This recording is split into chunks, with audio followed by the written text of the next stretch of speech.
내성적이었기 때문에 고립됐기 때문에 친한 친구한테도 얘기를 안 했는데 어느 날 이제 고시원에서 이제 공부하다 보니까 막 이제 환청이 들리기 시작하는 거예요. 막 사람들이 제 얘기를 하는 것 같고. 근데 그 당시에는 제가 어떤 생각했냐면은 누군가가 대학교 학교 내에서 우리 부모님 이혼했고 내가 가난하다 소문을 냈다. 내 의지와 상관없이. 처음 느낌은 뭐였냐면요. 화가 났어요. 내가 밝히지도 않았고 밝히길 원치 않는데 누군가가 폭력적으로 내 컴플렉스를 건드려 소문냈다는 거 아니까 굉장히 화가 났어요. 그 다음 단계 뭐냐면 확인이 필요해요. 내 망상이 진짜 사실인가. 그래서 막 후배들한테 막 연락해요. 만나서 밥 줄 테니까 얘기 좀 하자. 그 목적은 내 소문이 진짜 났는지 안 났는지 확인하는 단계죠. 예. 그런 식으로 해서 이제 화가 났고 그 다음에 또 이제 확인을 들어가고 그래서 이제 아까 제가 일말의 팩트가 있다고 했는데 저는 지금도 뭐 다른 분들이 이제 뭐 환청이다 잘난 척을 하면 뭐 할 말은 없는데 소문은 난 건 같아요 학교에서. 이런 얘기하면 해도 되나? 어쨌든 좋은 소문이 난 것 같아요. 지금 되돌아봤을 때는 공부도 잘하고 얼굴도 잘생겼고 죄송해요. 괜찮아요. 저희는 익숙해요. 그래서 그렇게 항상 잘난 척하기 때문에 그래서 제가 과대망상인데 나는 인사이트가 없고 나는 병식이 없어. 그래서 소문 난 것 같아요. 근데 저는 그 당시에 소문이 저를 이렇게 욕하고 비웃고 막 그런 걸 했기 때문에 굉장히 고통스러웠어요. 고통스러워서 이제 저희 형이 눈치를 채가지고 이제 고향집으로 이제 끌고 내려왔죠. 무슨 얘기 하려고 그러냐면요. 자, 우리가 환청하고 망상을 얘기할 때 왜 이거를 주제로 삼죠? 이게 즐겁거나 막 엔도핀이 돌면 이런 얘기 할 필요 없잖아요. 환청이나 망상이 괴로워서 그런 거잖아요. 그러니까 왜 괴로운가? 아까 얘기했지 괴로운 이유 중에 하나가 뭐다? 소문이에요. 소문나서 괴로운 거예요. 예. 요즘 그리고 여러분들 그런 거 있겠지만 막 신상 털기 하잖아요. 무슨 일이 벌어지면 그건 신상 털린 사람이라 해야 되나? 그 사람 굉장히 고통스러울 거 아니에요. 자기가 원치도 않는데 소문이 났으니까. 아마 그분들도 나중에 정신과적인 치료가 필요할지도 모르겠어요. 그래서 일단은 소문이 있고 두 번째가 뭐냐면 감시받는다. 누군가가 나를 감시하고 관찰한다. 그런 생각을 많이 해요. 그럼 아까 얘기했지만 소문이 났다고 생각하면 누가 소문냈지? 물어보게 되잖아요. 자기가. 근데 감시하고 관찰을 당한다는 또 망상이 들잖아요. 누군가 나를 감시하고 누군가 내 생각을 읽고 누군가가 나를 계속 관찰하고 그럼 또 누가라고 물어보잖아요. 그렇죠? 근데 그래서 관찰당한다는 건 굉장히 불쾌하다는 것 여러분 좀 느끼셨나요? 여러분이 느낀 것보다는 굉장히 더 강렬해요. 예. 굉장히 제가 대표는 다섯 개 어쨌든 저는 나름대로 그러니까 굉장히 조용하게 살아왔는데 학교에서 맨날 구석자리나 맨 끝에 자리 드러나기 싫어했는데 소문이 나버리니까 고통스러웠던 거고 그러면 내가 감시나 관찰을 당한다는 피해망상이 있을 때 우리 환자들이 생각하는 거는 그럼 누가 나를 감시하고 누가 나를 관찰하지 했을 때 누가 나를 도청한다는 얘기도 많이 들으셨죠. 네. 그러면 대뜸 생각나는 게 어디예요 여러분들? 사람들을 감시하고 관찰하고 도청하는 기관이 어디죠? 그렇죠. 국정원이죠. 그러니까 환자들이 국정원이 나를 도청한다 그러면 그냥 이렇게 별 대응도 안 해주고 속으로는 이분 또 증상이 있구나. 그리고 전 뭐 약간 좀 공격적으로 얘기하면 환자가 이제 선생님 저 국정원에서 저를 도청하고 감시하는 것 같습니다 하면은 의사들도 솔직히 이건 제 편견일 수 있는데 자기들끼리는 야 우리 환자 중에 또 국정원 망상이 있어. 자기가 뭐가 잘났다고 국정원이 자기 도청해. 그렇게 뒷담화할 수도 있다고 생각을 하는데 그래서 대개는 그 국정원 망상을 많이 하고 이건 이제 국내파예요. 해외파가 있어요. CIA나 KGB가 있고 MI6 네. 그런 분이 있어요 진짜. 그래서 그런 거고 그러면 그 망상 얘기 나온 게 한번 생각을 해보세요. 그러면 사람들이 나를 감시하고 관찰하고 도청을 이제 국정원 얘기 많이 하고 요즘은 또 뭐 국정원 말고 약간 좀 이제 이웃 얘기 많이 하죠. 위층에서 날 감시한다. 소음 나면 날 감시하고 날 죽이려고 들고 그런 거 있죠. 위층 얘기도 있고요. 이웃도 있고. 그 다음에 또 요거 두 개만 나눠볼까요 그럼? 그러면 국정원하고 이웃이 나를 감시하고 관찰하고 도청한다고 했을 때 그 근거는 뭘까요? 왜 이런 상황이 발생하죠? 정신과 장애인들이 자기가 감시당하고 관찰당하고 도청당한 생각을 했어요. 그게 뭐 망상이든 아니면 뭐 팩트든. 근데 그 다음 단계는 누가라고 했을 때 비장애인들은 그렇게 생각하지 않잖아요. 자기를 뭐 국정원이 도청하고 뭐 윗집에서 날 죽이 그 생각 안 하잖아요. 근데 그런 생각을 하니까 병이 있는 거잖아요. 정신병이. 근데 왜 연관을 그렇게 지었겠어요? 관찰과 감시의 대상이 우리가 알고 있기에 국정원에서 뭐 한다더라. 이웃에 뭐 한다더라 하잖아요. 근데 그러면 가장 피해망상을 해소하기 쉬운 전공법은 뭐냐면 이제 피해망상 아까 그거였잖아요. 누군가 나를 욕한다. 누군가 나를 비난한다. 소문냈다. 그러니까 저는 안 그런데 저도 그렇긴 하는데 이제 길 가다 보면 전 조울증기가 강해서 그런데 길 가다 보면 사람들이 다 우울해 보일 때가 있고 또 길 가다 보면 사람이 다 행복해 보일 때도 있는데 저는 그건 이제 버튼하는데 다른 많은 특히 조현증 환자들이 힘들어하는 게 뭐냐면 밖에를 못 나가요. 밖에 나가면요 길 가던 사람들이 막 비웃으면서 자기 욕을 하는 걸로 들리는 거예요. 밖에를 못 나가고 버스도 못 타고 전철도 못 타요. 버스 타도 사람도 욕하는 것 같고 전철 타도 욕하는 거. 그래서 MP3 꽂고 다닌다고 그랬잖아요. 네, 그래서 그러면 제가 좀 자꾸 질문을 유도하려고 그러는데 국정원이나 이웃이 왜 문제가 되는지 한번 생각을 해보세요. 여러분들 국정원이 뭐 하는지 완벽하게 아세요? 아니죠. 네, 완벽하게 알지 않죠. 근데 어렴풋이는 알죠. 국정원이 뭐 한다더라. 특히 얼마 전에 이제 국정원에서 이제 도청한 거에 대해서 사과 성명도 냈지만 몇 년 전에 어쨌든 우리나라는 분단 상황이기 때문에 냉전 시대에 계셔서 분단 상황 때는 이제 국가보안법도 있고 국가보안법의 중심은 국정원이잖아요.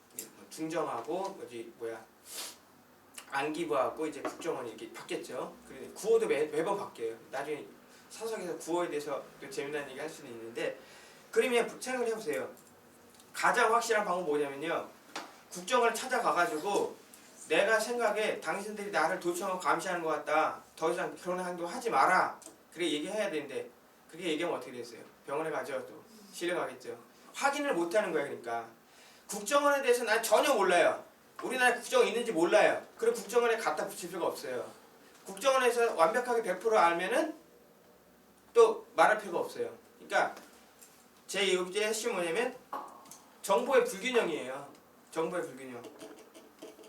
뭐냐면요. 국정원은 나에 대해서 다 알아요. 일거수일투족. 내 생각까지 읽어요. 마인드 컨트롤로 해가지고. 국정원 나에 대해서 다 아는데 나는 국정원에 대해서 한 20-30% 알아요. 그 다음에 불안한 거예요. 상대방은 나에 대해서 다 아는데 나는 걔네들에 대해서 20-30%밖에 몰라. 0%면은 그런 망상 생길 이유가 없잖아요. 관련성이 없으니까. 근데 막연하게 알다 보니까. 그럼 길 가던 사람이 나한테 욕을 한다. 가장 효과적인 방법은 뭐겠어요? 붙잡고 죄송한데요. 혹시 저 욕하셨어요? 저 나쁘게 물어보는 거잖아요. 누가 물어볼 수가 있겠어요. 이상한 사람 취급당하잖아요. 네. 그런 식. 그래서 이런 피해 망상과 이제 피해 망상이 이제 지속이 되는 거에 끊임없이 그런 대상을 국정원이나 이제 이웃을 대는데 그러니까 실무자들 입장에서는 무슨 국정원이 도청을 해? 진짜 중증이 다 해. 뭐냐? 그렇게 생각할 수도 있겠지만 이렇게 맥락 들으니까 좀 이해는 되시나요? 예. 그리고 이혼 얘기 잠깐 해볼게. 어제 생각한 건데 제가 지금 시작해 옛날에는 이웃 사촌이라고 했잖아요. 옛날 말에 우리나라가. 근데 이웃 사촌은 예전에 아시겠지만 집이 이렇게 띄엄띄엄 있잖아요. 뭐 10리, 20리.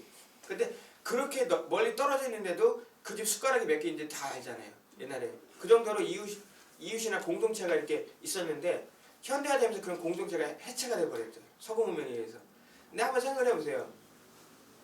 옛날에는 20리, 10리 떨어진 이웃집에서 서로 왕래하고 서로 걱정을 해주는데 요새는 어때요? 벽 하나 두고 이웃이 있잖아요. 바로 위에 아래 이웃이 있잖아요. 공간이 좁아졌는데도 서로 불신하고 모른다는 게 굉장히 아이러니하죠. SNS 발달했어요.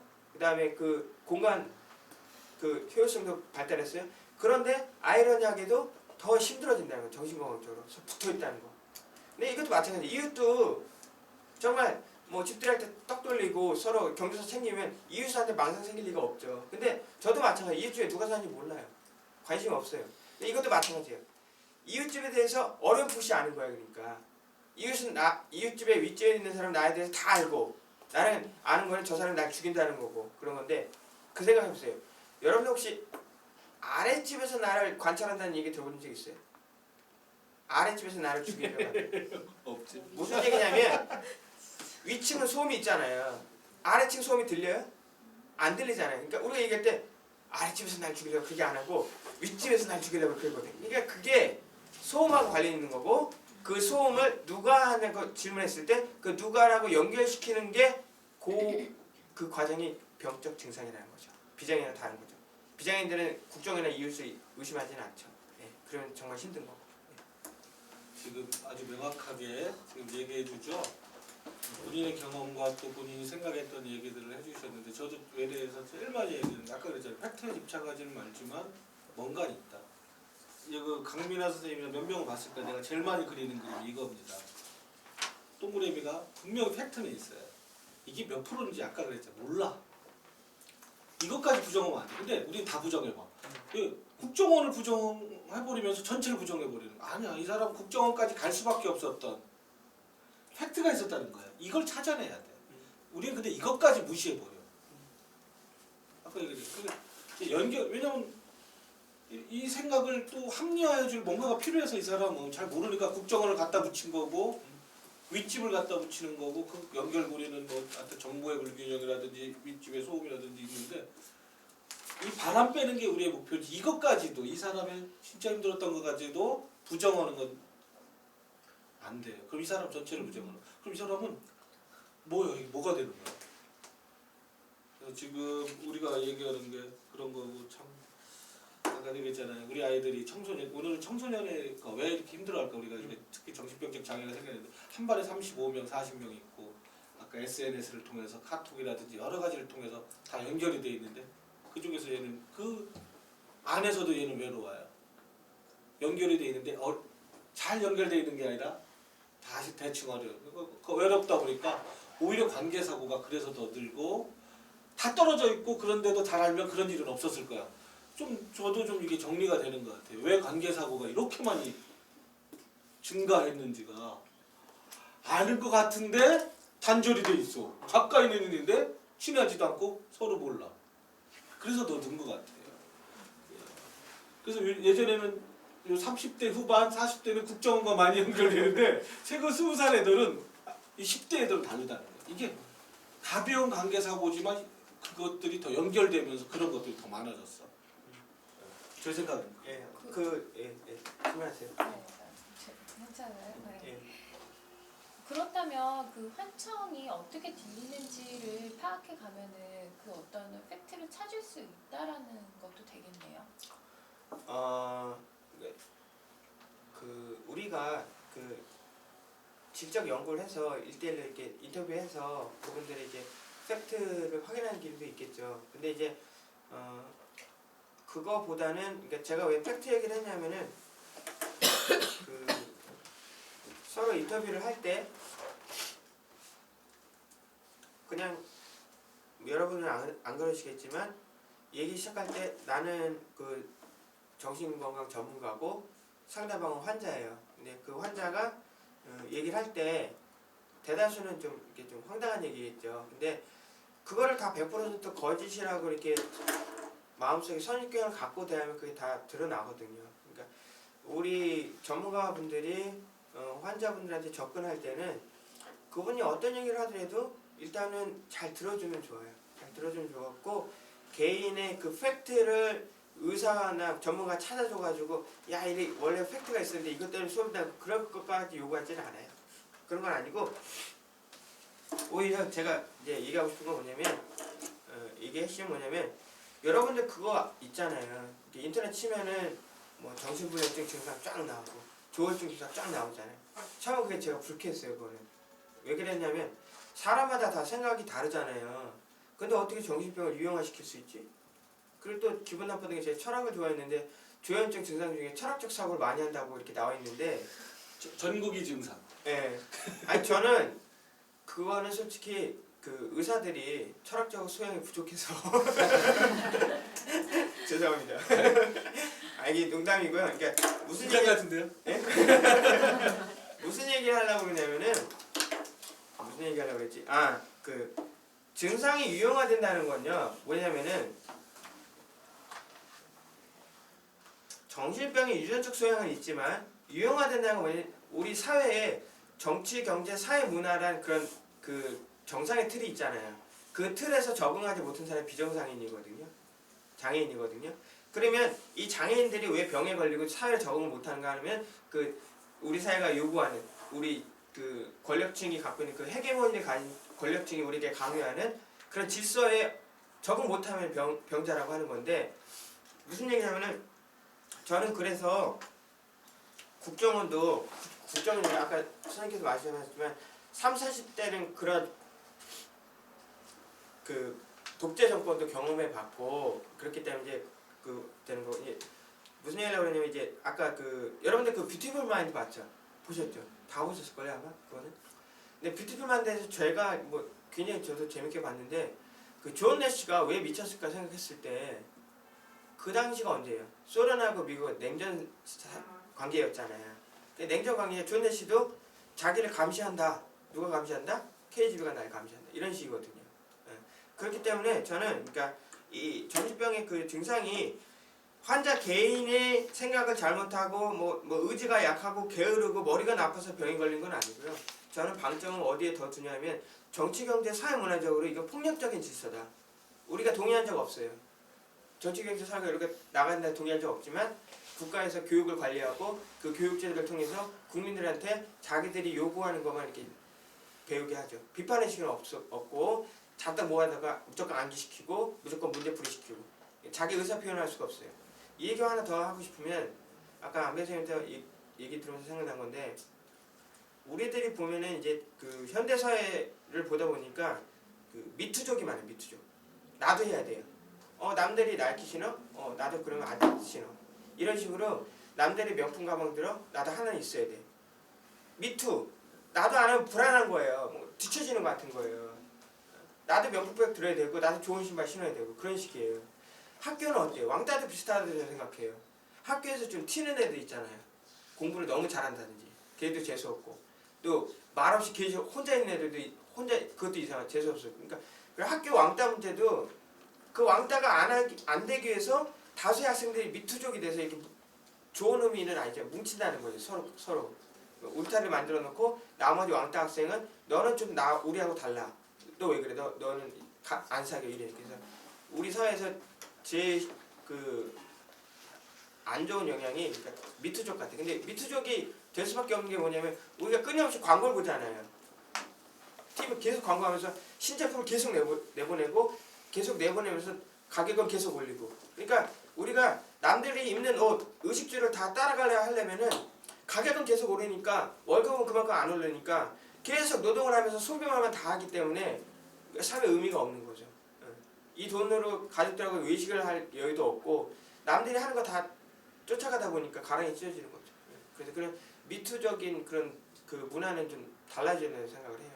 남들이 뭐 200만 원짜리 핸드백 들고 다니더라도 나는 뭐 튼튼한 15만 원짜리 핸드백 다니면서 그럴 수도 있는 거잖아요. 근데 안타깝게도 특히 저희 세대는 가난을 경험했기 때문에 그건 좀 이렇게 훈련이 돼 있는데 요즘 젊은 학생들은 너무 이렇게 부유하고 어머니가 다 잘해주니까 미투족이 되면 거기서 어긋나면 안 돼. 그러니까 게임 문화도 마찬가지예요. 혼자 게임하지 않잖아요. 무더기로 PC방 가서 애들하고 같이 어울려서 그게 하나의 문화거든요. 근데 저도 그거는 잘 몰라요. 게임을 많이 안 해봐서 그건 더 연구를 해야 될 것 같아요. 얘기가 좀 길어졌는데 아니, 되게 중요한 것 같아요. 지금 한 얘기에 대해서는 어떤 사회가 만들어내는 병리적 사회가 만들어내는 병리적 현상을 맞아요. 자살도 마찬가지고 자해도 마찬가지고 가출도 마찬가지고 탈학교가 되는 것도 어떤 병리적 사회 현상에 대한 오죽 해결책이 내가 못 찾으면 병리적 방법을 하겠느냐. 그랬을 때 한 사람을 병리적인 사람으로 이해하는 것이 과연 맞느냐. 물론 취약성은 있었어요. 생물학적 취약성이 있었던 어떤 어려운 점이 있었던 그렇지만 결코 동떨어지지 않았다. 그러면서 최근에서 만들어내고 있는 아까 미투족을 관계 속의 불안이라고 하죠. 우리는 관계 불안이라고 해요. 조금 경도의 정신분절병적 증상을 아마 심한 사이코틱 심텀은 아니지만 정신병적 증상은 아니지만 관계사고라든지 앞으로 많이 만들어낼 거예요. 더 느껴지는 것 같아요. 이거에 대해서는 우리가 다시 한번 학설론 정립은 안 됐지만 이것도 분명히 우리가 같이 고민해 봐야 돼요. 특히 청소년을 볼 때는 이 부분에 대해서는 우리가 심각하게 다시 한번 재토론을 해야 될 부분 같아요. 오늘 여기서 답을 주는 게 아니라 이 자료를 우리가 다시 취합하면서 이 얘기를 가지고 또 나름 한번 다시 한번 방금 전 얘기만 가지고도 저는 우리가 한나절을 더 토론해도 될 만한 좋은 자료라고 생각합니다. 그래서 우리가 이렇게 틀을 가지고 보지 않으면 더 다양하게 더 깨우칠 수도 있는 것 같다는 생각을 해봤습니다. 자, 점심시간이 되니까요. 우리 한두 질문을 더 받고 뭐 식사하면서 좀 더 자유롭게 얘기 나누고 그렇게 했으면 좋겠습니다. 예, 혹시 환청과 망상 얘기가 아니라요. 예, 예. 15년 동안 투병하셨고 계속 치료하고 계신 와중이신 거죠. 우선은 이런 정신과 증상에 대해서 전문가들의 주도의 그 대상자분들, 환자분들에게 어떻게 보면 따라왔다, 끌려왔다라고도 볼 수 있을 것 그렇죠. 같은데 예, 15년 동안 치료를 받고 계시면서 예. 전문가 집단들에게 내가 좀 인권의 침해를 당했다라고 생각하시는 부분은 어떤 부분이고 개선이 돼야 된다고 한다면 이런 부분부터 개선이 좀 시작됐으면 좋겠다라고 생각하시는 부분이 있으면 말씀을 좀 해주셨으면 좋겠어요. 나가실까요? 아니 저는 똑같은 사람들이니까. 예, 질문하신 게 네. 제가 그 병원 가서 인권 침해 당한 거 네. 얘기하는 건가요? 그런 예가 부당하다고 있다면, 생각. 개인적 어떤 경험이라든지 아니면 아, 공유되고 있는 것 중에 가장 중요하고 시급한 걸 먼저. 왜냐면 너무 많아서 조금 많은 게 아니라 너무 많잖아요. 그래서 좀 이거 부분이 좀 개선이 됐으면 좋겠다. 아니면 이런 걸 좀 당부드리고 싶다라고 하시는 부분이 있으면.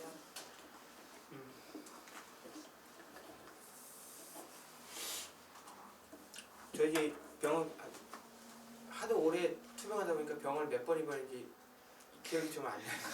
한 7, 8번 입원한 것 같아요.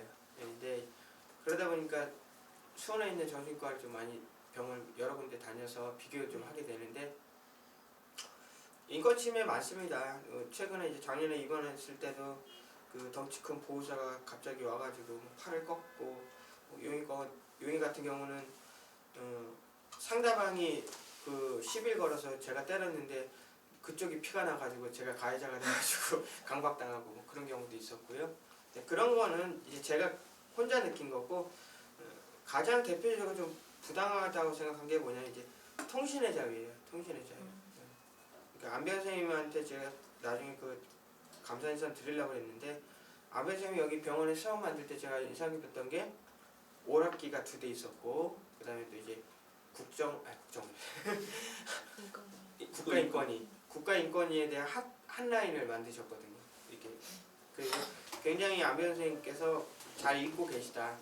우리 그 장애인들이 당사자들이 느끼는 부당함에 대해서 모르시겠지만 그 아시겠죠? 간호사분들 계시니까 그 전화를 제한을 하잖아요. 뭐 그 대의명분은 이 사람이 이제 외부하고 자극이 그러니까 심해서 병이 심하니까 일정 정도는 외부의 자극을 끊어야 된다. 그래서 전화를 못하게 하는데 뭐 112나 119도 안 돼요. 예, 거기 용인병원 같은 경우는 만약에 불이 났다 그러면은 119에 전화해야 되는데 119도 안 되고 그래서 그 통신의 자유, 그래서 이거는 그 헌법에도 보장돼 있잖아요. 통신의 자유는. 근데 그렇게 안 돼 있고 제가 작년에 이제 좀 가슴 아팠던 게 어떤 분이 그 이제 전화 통제가 된 거예요. 그러니까 전화를 못 해요. 그래서 이제 전화를 못 하니까 이제 간호사한테 화를 낼 거 아니에요. 왜 전화를 못 하게 하냐고 그러면서 여기가 지금 북한이냐고 공산주의냐고 왜 전화도 못 하게 하냐고 그분이 좀 나이 한 50대 되셨거든요. 또 그 공산주의랑 많이 남으시죠. 그래서 이 얘기를 이 공산주의도 아닌데 왜 전화를 못하게 하느냐니까 우린 그렇게 교육을 받았으니까 북한은 뭐 거지 이주 자유도 없고 통신도 안 되고 하여튼 그러니까 간호사가 피식 웃어요. 이 말씀을 왜 드리냐면 원래는 의료 서비스가 제대로 되려면 통신의 자유를 제한하고 억압해야 된다면 설명을 해줘야 돼요. 여러분들이 외부와 자극이 있어서 주치의와 상의를 해서 주치의가 오더를 내려서 한 일주일 정도만 전화 통제를 하겠습니다. 그런 설명이 없어요. 그러니까 이거는 그래서 문제가 되는 거죠. 인권에 문제가 되는 건 뭐냐면 같은 파트너 아니면 저희들은 되게 가난하지만 진짜 그 병원마다 VIP실 있잖아요. 그런 환자들을 이렇게 잘 대하면서 우리 같은 경우는 단순히 그냥 정신장애라는 이유로 늘 감시해야 되고 폭력으로 이렇게 억눌러야 되고 그런 관점이 심하기 때문에 설명이 없어요. 이건 폭력적인 사회거든요. 우리가 말을 못 알아듣겠어요? 아, 환자분 건강해서 일주일만 참으세요. 그렇게 설명을 안 한다는 거예요. 그러면서 여기가 공산주의 사회냐? 그러면 아, 여기는 그렇지는 않습니다. 이런 이유를 대야 되는데 그냥 간호사 피식 웃고 만다는 거죠. 그 간호사가 잘못됐던 게 아니라 전반적으로 그 전문인들이 대화를 하려고 하지 않아요. 대화 상대로 받아들이지 않아요. 약간 내가 레벨이 높아요. 그 정신장애인들보다 내가 이성적으로 생각하고 이성적으로 판단한다는 거 그런 이유로. 하지만 인권이 보장되려면 같이 가야죠. 파트너로 동반자로 가야죠. 아니면 더 높게 봐야죠. 소비자니까. 생산자 입장에서는 그거 하나 얘기하고 이거는 좀 여러분이 좀 과하다고 느낄지 모르겠지만 투표권도 생각이 들었어요. 작년에 그 대선이 있었잖아요. 제가 듣기에는 일반 병실 같은 거 부재자 투표가 있었거든요. 근데 정신장애인들은 부재자 투표가 없었어요. 네. 그러면 생각을 해보세요. 법에 투표를 할 때 제정신 사람만 투표하라 그런 법은 없잖아요. 이분들도 병원에 입원해 있는 거라고요. 그러면 부재자 투표를 할 수 있게 해줘야 되거든요. 그런 접근이 없다는 거. 그런 것도 좀 아쉬운 거죠. 그러니까 일단은 가장 핵심은 통신의 자유고 그 다음에 진짜로 여러분들은 느껴보실지 모르겠지만 최근에 저희 아버지 아프셔서 병원에 입원했지만 아버지한테는 말씀 못 저희 아버지도 이제 15년 동안 저희 병수발 한 건데 가족들이 이제 그 환우들 병수발 할 때 물론 집에서 문제를 너무 일으키고 통제가 안 되니까 입원을 시키는 거잖아요. 근데 죄송한 얘기지만 저희 아버지도 제가 용인병원 입원했을 때 이틀에 한 번꼴로 와서 짜장면 하나 사주고 가셨거든요. 그리고 짜장면 갖고 저는 병동으로 들어가요. 근데 요즘은 많이 바뀌었지만 아실 거예요. 옛날에는 20년, 30년 정신병원에 갇혀 있는 분 있다는 거 아시죠? 그게 부정할 수 없죠. 그 역사적 사실이니까. 요즘 뭐 법이 바뀌어 6개월로 바뀌었잖아요. 6개월도 저는 어떻게 보냐면 이제 뭐 약을 처방할 때 그 경과를 6개월 봐야 돼서 그렇게 일을 하고 있는데 아시겠죠? 근데 외국 같은 경우는 길어야 2주 뭐 이런 식이잖아요. 그것도 바뀌어야 될 것 같긴 한데 무슨 얘기냐면요. 이게 상상이 안 가실 거라는 얘기죠. 저는 2달 있는 게 제일 길었는데 10년, 20년, 30년 병원에 갇혀서 생각해보세요. 가끔가다 그 바깥에 그냥 외출 나가고 병원 내 외출. 사회성이 완전히 무너지는 거예요. 사회성이 완전히 무너지는 거고 그리고 이분들 같은 경우는 거의 뭐 휴대폰을 알겠어요, 인터넷을 알겠어요, SNS를 알겠어요. 완전히 그러니까 고립되는 거예요. 그러니까 법이 바뀌어서 다행이긴 한데 더 줄여야죠. 6개월도 너무 긴 거고 그리고 그냥 6개월만 만들어 놓고 그냥 뭐 상담이나 관찰 안 하고 그냥 다시 뭐 6개월에 앞도 연장하고 그런 식으로 하면 절대로 안 되는 거고 그 생각이 좀 들어요. 정리하면서 오늘 이 자리는 마무리할 건데 평등하다라는 거 인식을 못 하고 있어요. 정신과 환자는요 구치소에 갇힌 사람보다 더 대접을 못 받아요. 존중을 못 받아요. 왜 아픈데 그러냐? 우리 정신과가 큰 문제예요. 폄하해요. 인간적으로 폄하해요. 이게 문제라는 거죠. 아까 소비자기 때문에 떠받들어야 돼. 요새 병원 가면 얼마나 요새 스튜어디스 문제됐었죠 최근에. 얼마나 그 접대하는 게 문화가 발달했어요. 적어도 그 정도는 아니더라도 인간적 존중과 평등의 문제는 있어야 되고 사람의 자유를 제한하는 것은 정신병원이 제가 제일 잘못됐다고 생각하는 게 기본적으로 막아놓고 하나씩 풀어가는 게 잘못된 겁니다. 다 열어놓고 하나씩 막아가야 됩니다. 그 이유가 있을 때. 이 사람이 분명히 전화할 거기 때문에 통신 제한하고